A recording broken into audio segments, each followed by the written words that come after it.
Good morning students. Welcome to online classes. बच्चों, पिछले video में हमने एक पार्ट शुरू किया था जिसका नाम है 3 क्वेश्चंस। तो आज हम जहाँ से हमने छोड़ा था वहाँ से अपन शुरू करेंगे वापस। तो उससे पहले पुराना वाला जैसे पहले वीडियो में हमने क्या पढ़ा था वो थोड़ा एक बार देख ले। हमने पढ़ा था कि एक राजा था, उसके मन में एक विचार आया कि अगर वो 3 प्रश्न मतलब उसके मन में ऐसे 3 क्वेश्चन थे, तो उसको ऐसा लगा कि अगर 3 प्रश्न उसके मन में है, अगर वो जान लेगा तो वो कभी भी जीवन में असफल नहीं होगा। वो 3 प्रश्न कौन से थे? प्रश्न नंबर 1 कि राजा ये चाहता था कि वो कोई भी काम करने से पहले या काम करने का राइट टाइम, कि कोई भी काम करने का सही समय कौन सा है, ये उसे पता चलना चाहिए। पहला प्रश्न ये, कैसा पता लगेगा कि कोई काम करने का सही टाइम कौन सा है। दूसरा प्रश्न था उसके मन में कि उसे किन लोगों की सलाह लेनी चाहिए, मतलब कौन से व्यक्तियों कौन से लोगों की सलाह उसे लेनी चाहिए। ये अगर ये उसे पता चल जाए तो वो जीवन में कभी असफल नहीं होगा। तीसरा प्रश्न उसके मन में था कि वह कौन से काम को मतलब मतलब सर्वाधिक महत्वपूर्ण समझे, कि जो अगर उसके सामने बहुत सारे काम हैं तो उसको ये पता लगना चाहिए कि कौन सा काम उसके लिए बहुत ही महत्वपूर्ण है। तो ये 3 प्रश्न उसके मन में थे। तो उसने अपने मैसेंजर थे, राजदूत बोलते जिसको, संदेश वाहक, जो उन्होंने भेजा उनको चारों दिशाओं में ये प्रश्नों के उत्तर लाने के लिए। तो उन्होंने राजा ने घोषणा करवाई कि आप जाओ चारों दिशाओं में और ये प्रश्न बुद्धिमान लोगों के सामने रखना और उनसे बोलना कि आप इन प्रश्नों का उत्तर राजा को जाकर देंगे तो राजा आपको बहुत ही बड़ी धनराशि इनाम में देंगे। तो लोगों ने सुना, बुद्धिमान लोगों ने आए सब राजा के महल में। सब ने अलग अलग विचार रखे अपने। पहला प्रश्न था कि सही समय कौन सा होता है कोई काम करने का। तो बहुत से लोगों ने बताया राजा को एक टाइम टेबल निश्चित करना चाहिए और उसको स्ट्रिक्ट यानी सख्त तरीके से पालन करना चाहिए। फिर किसी ने बताया कि एक समिति बनानी चाहिए, काउंसिल, और उन लोगों की सलाह लेनी चाहिए। दूसरे प्रश्न के लोगों ने बताया, दूसरा प्रश्न था कि मतलब कोई भी काम किन लोगों की सलाह सुननी चाहिए। तो उन्होंने कहा कि राजा को काउंसलर्स की, जो समिति के सदस्य थे, उनकी सलाह लेनी चाहिए। कुछ ने कहा पुजारियों या मतलब ऋषि मुनियों या मतलब साधु संतों की इसने उसको ये सलाह लेनी चाहिए। किसी ने कहा डॉक्टर्स की सलाह लेनी चाहिए। किसी ने कहा अपने सैनिकों के ऊपर विश्वास करना चाहिए। तो ये दूसरे प्रश्न के उत्तर में कुछ लोगों ने कहा। तीसरा प्रश्न था कि मतलब राजा को कौन सा काम महत्वपूर्ण है ये पता लगना चाहिए। तो राजा, कुछ लोगों ने कहा राजा के लिए तो फाइटिंग यानी युद्ध बहुत ज़रूरी होता है। कुछ ने कहा कि मतलब कुछ लोगों ने कहा कि राजा के लिए तो धार्मिक पूजा पाठ बहुत ज़रूरी होता है। और कुछ ने कहा विज्ञान के क्षेत्र में राजा को काम करना चाहिए, साइंस में। तो बहुत से लोगों ने ऐसा जवाब दिया। तो राजा को ये आंसर लगे उनको मतलब थोड़े डिफरेंट लगे, सबके अलग अलग। तो राजा थोड़ा संतुष्ट नहीं हुआ, उसके मन में थोड़ी तसल्ली नहीं हुई। तो उसने सोचा कि हम प्रश्न के उत्तर तो जान करेंगे। तो उसने एक सुना था कि एक हर्मिट यानी एक सन्यासी जो नॉर्मल तरीके से एक जंगल में रहता था, नॉर्मल बिल्कुल साधारण। तो उसने सुना कि बहुत ही प्रसिद्ध अपनी बुद्धि बनने के लिए। तो राजा सोचा उसके पास जाऊँ मैं। तो राजा उसके पास गए तो वो किसी भी बड़े आदमी से नहीं मिलता था सन्यासी। तो इसलिए राजा ने अपने साधारण वस्त्र पहने, राजा वाले वस्त्र थे वो त्याग दिए और साधारण वस्त्र पहन के उनके साथ में गया। और अपना अंगरक्षक यानी बॉडीगार्ड जो राजा की रक्षा करता है उसको साइड में खड़ा कर दिया घोड़े के साथ में और वो खुद पैदल चला। वहाँ गया तो उन्होंने देखा कि सन्यासी झोपड़ी के सामने गड्ढा खोद रहा था, बहुत ही बूढ़ा और कमज़ोर दिख रहा था। तो राजा को लगा कि राजा ने उनसे प्रश्न पूछे तो उन्होंने कोई आंसर नहीं दिया। थोड़ी देर बाद में राजा ने कहा आप थक गए हो तो मुझे दीजिए ये फावड़ा और मैं थोड़ा कूदता हूँ। तो सन्यासी ने कहा ठीक है जी आप कूदो। उसके बाद हम आगे आज पढ़ेंगे कि जब सन्यासी ने फावड़ा दिया और वो बैठ गया नीचे, राजा कूद रहा था। फिर आगे, when the king had dug 2 beds. देखो वैन यानी जब, द किंग यानी राजा ने, हैड डग यानी खोदना या खोद दिया। देखो हैड है तो पास्ट परफेक्ट मतलब काम कर चुका है। टू बैट्स, बैट्स मतलब होता है क्यारियाँ, छोटी सी दो मतलब ऐसे लाइन थी, कुछ दो क्यारियाँ खोद रहा था थोड़ी सी। जब राजा ने दो क्यारियाँ खोद दी, ही स्टॉप्ड, वह रुका, एंड रिपीटेड हिज क्वेश्चंस, वह रुका, दो क्यारियाँ खोदी उसने, थोड़ा टाइम मतलब थोड़े टाइम तक खोदेगी, आधा 10-20 मिनट तक, और फिर रुका और फिर अपने प्रश्न वापस उनको दोहराए गुरुजी के सामने, सन्यासी के सामने। The hermit gave no answer, लेकिन सन्यासी ने कोई जवाब नहीं दिया। बट स्टूड अप, जवाब तो नहीं दिया लेकिन खड़ा हुआ। सन्यासी एकदम अचानक खड़े हुए, जवाब नहीं दिया। Stretching out his hand for the spade, अब स्ट्रेचिंग यानी यहाँ तो होता है खींचना, लेकिन उन्होंने यहाँ मतलब होगा बढ़ाया आगे हाथ। स्ट्रेचिंग आउट यानी बाहर हाथ बढ़ाया, मतलब ऐसा कोई मांगते हैं किसी चीज़ कि लाओ मुझे दो, तो हाथ ऐसे बढ़ाया, तो सन्यासी ने ऐसे हाथ बढ़ाया। And his hand for the spade, सन्यासी ने, राजा ने जब प्रश्न पूछा कि मेरे प्रश्न के उत्तर मुझे दीजिए, तो सन्यासी खड़ा हुआ और उसने अपना हाथ फावड़े के लिए राजा के सामने आगे बढ़ाया। एंड सेड, और कहा, नाउ यू रेस्ट, अब तुम आराम करो, राजा से कहा। एंड लेट मी वर्क, और राजा ने कहा, सन्यासी ने कहा अब तुम आराम करो और मुझे काम करने दो। But the king did not give him the spade and continued to dig, लेकिन राजा ने, but did not give to him, लेकिन राजा ने उसको वो फावड़ा नहीं दिया। The spade and continue to dig, और अपना जो खोद रहा था वो खोदना जारी रखा। राजा ने फावड़ा इसलिए नहीं दिया क्योंकि राजा जब जैसे मतलब प्रश्न पूछने के लिए रुका, तो सन्यासी को, राजा को लगा कि ये ऐसा नहीं समझ ले, सन्यासी ऐसा नहीं समझ ले बिल्कुल कि राजा बिल्कुल थक गया है कि नहीं, तो राजा को थोड़ा मन में लगा कि आप ये क्या सोचेगा, ये बूढ़ा इतना खोद रहा है और मैं जवानों को भी इतना नहीं खोद सका, तो उसने फावड़ा नहीं दिया। अक्सर लोग, हम सब ऐसा ही करते हैं, अपना काम करते हैं, कोई थोड़ा सा करने के बाद मना करते हैं कि थोड़ा और करते काम, तो राजा को लगा ये, तो राजा ने फावड़ा दिया नहीं और अपना खोदना जारी रखा। 1 आवर पास्ड, पास्ड यानी गुजरना, 1 घंटा मतलब एक 60 मिनट उसको खोदते होते हो गए थे, 1 घंटा हो गया था खोदते, 1 घंटा बीत गया। देन अनदर, और फिर दूसरा घंटा भी, अब क्या पता आप क्या खोद रहे थे, कुआं खोद रहे थे या मतलब बहुत ही बड़ी चीज़ खोद रहे थे, तो 1 घंटा खोदता रहा, फिर उसने दूसरा घंटा भी मतलब खोदने में निकाल दिया। The sun went down behind the trees, the sun यानी सूर्य, वेंट यानी डाउन यानी चला गया, कहाँ डाउन नीचे, बिहाइंड द ट्रीज कि मतलब सूर्य भी पैरों के पीछे नीचे चला गया, मतलब जब सूर्य मतलब सूर्य अस्त की ओर चला, इसका मतलब ये हुआ। And at last the king stuck the spade into the ground and said, stuck, stuck मतलब होता है गाड़ना, जैसे कोई चीज़ हाथ में होती है ना, जोर से ज़मीन के ऊपर फेंकते नहीं तो वो ज़मीन में गड़ जाती है खड़ी खड़ी, तो उसको बोलते हैं स्टक।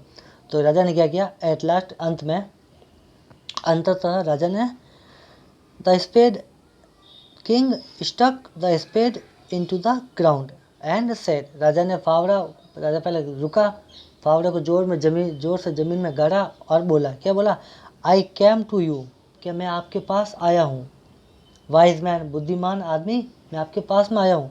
क्यों आया हूँ, for an answer to my questions, इसलिए आया हूँ कि मुझे मेरे प्रश्नों के उत्तर चाहिए, मैंने आपसे 3 प्रश्न पूछे, उन प्रश्नों के उत्तर जानने के लिए मैं आपके पास में आया हूँ, और आपने मुझे काम पे लगा लिया और आप मुझे कोई आंसर भी नहीं दे रहे हो।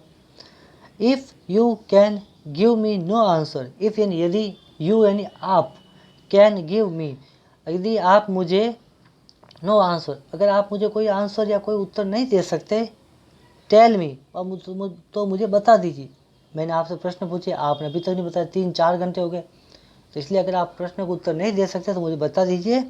So and I will return home, अगर आप मुझे प्रश्न का उत्तर नहीं दे सकते तो बता दीजिए, मैं वापस घर चला जाऊंगा। ऐसा राजा ने सन्यासी से कहा।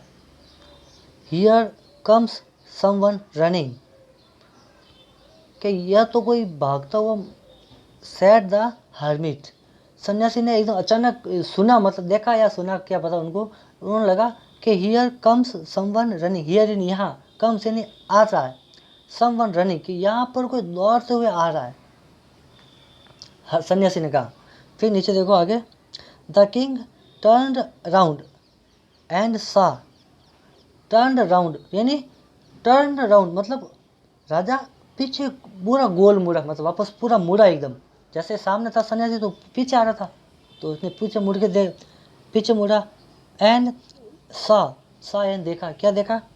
ए बियर्डेड मैन। बियर्डेड मतलब होता है दाढ़ी वाला, मैन यानी आदमी, एक दाढ़ी वाला आदमी। रनिंग टूवर्ड्स दैम, दैम यानी उनके, टूवर्ड्स यानी सामने, रनिंग ये दौड़ते हुए। राजा जैसे ही पीछे मुड़ के देखा राजा ने, तो एक दाढ़ी वाला आदमी उन दोनों के सामने भागते हुए दौड़ते हुए आ रहा था। हिज हैंड्स, उसके हाथ, किसके? उस बियर्डेड मतलब दाढ़ी वाले आदमी के हाथ, वर प्रेस्ड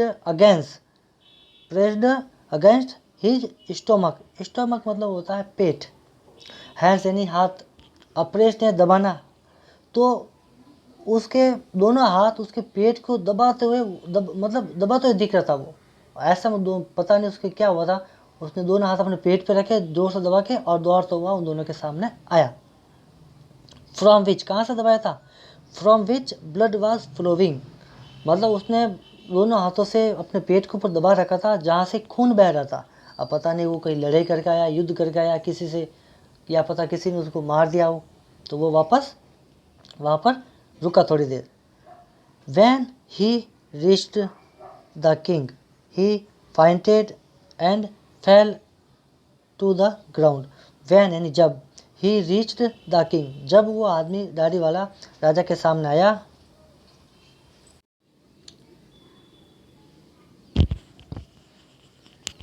जब वो दाढ़ी वाला आदमी राजा के पास पहुंचा, रीच्ड यानी पहुंचा, ही फाइंटेड, फाइंटेड का मतलब होता है बेहोश होना, एंड फेल यानी गिरना, टू द ग्राउंड, कि जैसे ही राजा ने पीछे मुड़ के देखा तो दाढ़ी वाला आदमी उनकी तरफ भागते हुए आ रहा था और उसके दोनों हाथ पेट के ऊपर दबा रखे थे जहाँ से खून बह रहा था।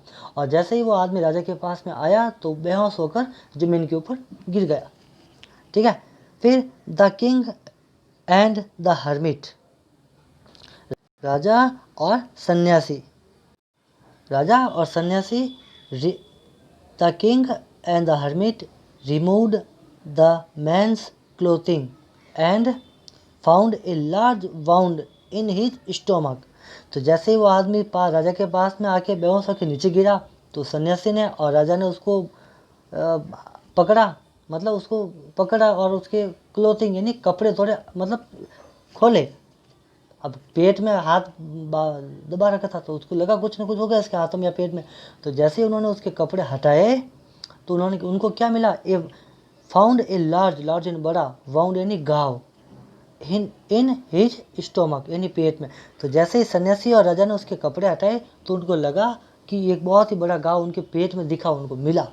अब ये घाव पता नहीं कहाँ कैसे लगा के बताएंगे इसमें।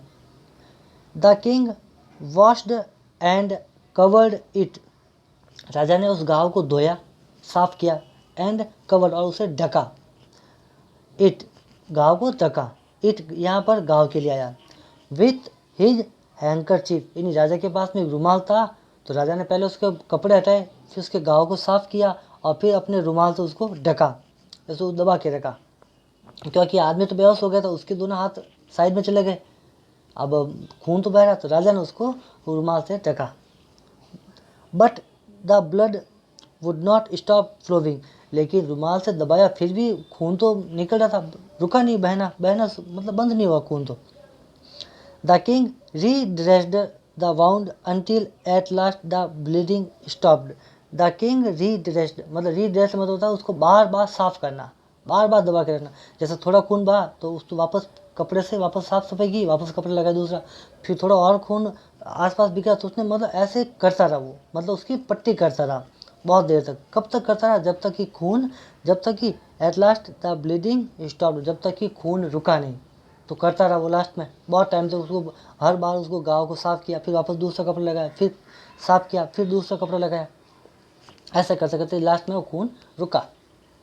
द मैन फेल्ट बेटर, और आदमी को फेल्ट यानी महसूस, फील यानी महसूस, और फेल्ट यानी महसूस हुआ, अच्छा महसूस हुआ, थोड़ा सा राहत मिली उसको। And asked for some things to drink. उस आदमी को अच्छा महसूस हुआ क्योंकि खून बहना बंद हो गया था, तो थोड़ा महसूस हुआ उसको अच्छा। और उसने पूछा, क्या पूछा, आस्क्ड, यानी क्या पूछा, फॉर समथिंग टू ड्रिंक। उसने कुछ पीने के लिए पूछा, उसने कहा कि पानी पी ले उसको प्यास लगी थी। तो जैसे ही उसका गाँव रुका तो उसको थोड़ा होश आया, होश आते उसने पानी मांगा। The king brought fresh water, brought यानी लाया, फ्रेश वाटर मतलब ताज़ा पानी लेके आया राजा। And gave it to him, और उसने राजा ने ताज़ा पानी लाके उसको दिया कि भाई लो पियो, क्योंकि इतना भागते हुआ आदमी आता तो पानी की तो गला सूख जाता पूरा, तो पानी की जरूरत पड़ती, तो उसको जल्दी से फ्रेश वाटर लाके दिया। By this time the sun had set and the air was cool. By this time, और इसी समय, इसी टाइम, द सन सूर्य, हैड सेट यानी अस्त, और इतने समय तक वो दबा के रखा उसने, इतने मरहम पट्टी की, तब तक सूर्य अस्त हो चुका था।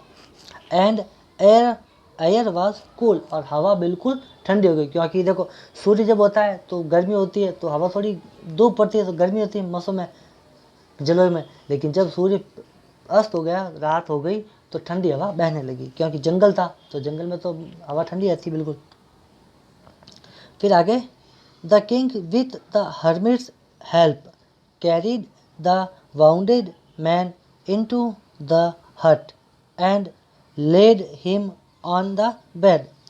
तो फिर उन्होंने क्या किया, सूर्यास्त होने के बाद ठंडी हवा हुई, बाद में क्या किया, the king with the hermit help, मतलब राजा ने सन्यासी की सहायता से क्या किया, carried the wounded man, carried यानी मतलब उसको अंदर ले गए, लिया, कैरी गया तो मतलब लेके जाना, कैसे लेके जाना, वाउंडेड मैन, घायल मैन को लेके गए, कहाँ पर, इनटू द हट, झोपड़ी के अंदर लेके गए उठा के दोनों, क्योंकि आदमी शायद बड़ा था, वो राजा अकेले से उठा नहीं सकता था, सन्यासी की सहायता से उसको झोपड़ी के अंदर लेके गए। And laid him on the bed, laid यानी लेटाया या सुलाया उसको, कहाँ पर, ऑन द बेड, और एक बेड मतलब चारपाई पड़ी थी तो उसको उसके ऊपर सुला दिया, लिटा दिया। The man closed his eyes, उस घायल आदमी ने अपनी आंखें बंद कर ली, क्योंकि घाव लगा था, खून बह गया था, तो पानी वानी पिया, थोड़ा बहुत होश आया, और वो थोड़ा थक गया था। अब घाव लगता तो आराम की जरूरत होती है, तो उसको अपने आप उसकी आंखें बंद हो गई। एंड ले क्वाइट, और शांत, क्वाइट यानी शांति, ले यानी लेटना, और वो शांति से लेट गया, आराम की जरूरत थी उसे। The king tired by the walk and the work he had done lay down on the floor and slept throughout the night।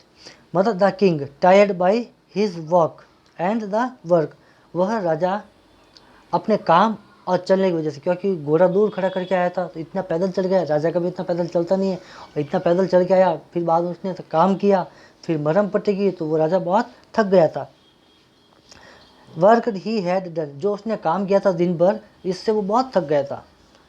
Lay down on the floor, और वो तो ज़मीन में मतलब फर्श था, फर्श पर, ज़मीन पर ही, मतलब बेड के पास में वो फर्श था झोपड़े का, तो वहीं पर वो स्लेप्ट थ्रो द नाइट, और वो पूरी रात वहीं पर सोता रहा, मतलब थक गया था बेचारा। अब देखो सोने के लिए बड़े बड़े आलीशान बेड नहीं चाहिए, नींद आती है तो कहीं भी बिस्तर ही लगता। राजा था तो महलों में बिना नींद नहीं आती, लेकिन फिर भी वहाँ पर काम किया दिन भर, तो कहीं भी था, फर्श था, कैसा भी थी ज़मीन झोपड़ी की, तो वो अचानक उसको नींद आ गई, थक गया था वो, तो सो गया, पूरी रात वहीं सोता रहा।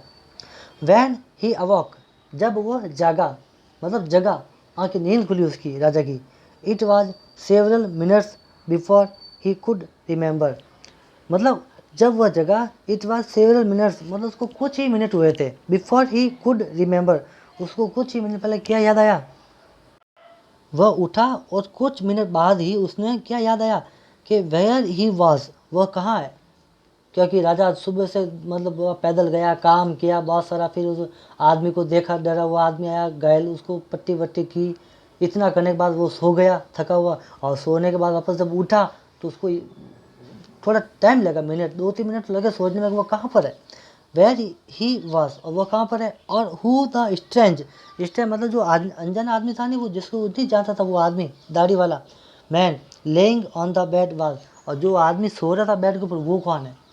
मतलब उसको पता ही नहीं था कि कौन आया न कौन, उसने, क्योंकि सब काम इतना जल्दी हुआ कि उसको ये सोचने का, समझने का, जानने का मौका ही नहीं मिला कि आदमी कौन है। ठीक है। फिर जैसे ही राजा ऐसे ही मतलब सोच रहा था, फॉरगिव मी, फॉरगिव नहीं, फॉरगिव का मतलब होता है भूल जाना, लेकिन यहाँ पर इसका अर्थ होगा क्षमा यानी माफ़ी। मी, मुझे माफ़ कर दीजिए, क्षमा कर दीजिए। Said the bearded man in a weak voice, weak यानी कमज़ोर वॉइस यानी आवाज़। ये किसने कहा था कि एक वो आदमी था ना दाढ़ी वाला, उस आदमी ने कहा था कि मुझे क्षमा कर दीजिए राजा से। When he saw that the king was awake, तो उस सन्यासी आदमी, उस दाढ़ी वाला आदमी ने देखा कि जैसे ही राजा जगा, तो राजा जगने के बाद तुरंत बाद ही उसने सन्यासी आदमी ने, उस दाढ़ी वाला आदमी ने उस राजा से कहा कि राजा साहब मुझे क्षमा कर दीजिए, और धीमे से आवाज़ में कहा क्योंकि वो घायल था, बहुत ही मतलब उस कमज़ोरी हो गई थी। फिर आगे, I do not know you, मैं आपको नहीं जानता, and have nothing to forgive you for, और मैं आपको क्षमा भी नहीं कर सकता, मतलब मैं आपको जानता भी नहीं हूँ तो आपको कैसे क्षमा कर सकता हूँ। सैड द किंग, तो राजा ने उसको कहा कि भाई साहब मैं तो आपको जानता भी नहीं हूँ, आप कौन हो, और तो मैं आपको, आपने कोई गलती भी नहीं की, तो मुझे आपको पता ही नहीं कि आप कौन हो, तो फिर आपको माफ़ कैसे करूँ। आपने कोई गलती की हो, मैं तो कभी मेरा बुरा किया हो, कभी मेरे खिलाफ़ कुछ बुरा सोचना, बुरा काम किया हो, तो फिर आपको माफ़ करें, मैं तो आपको जानता तक नहीं हूँ। तो राजा ने कहा कि आपको मैं जानता नहीं हूँ, तो आपको मैं माफ़ कर नहीं सकता। ठीक है, अगले वीडियो में हम आगे वाला पार्ट पढ़ेंगे।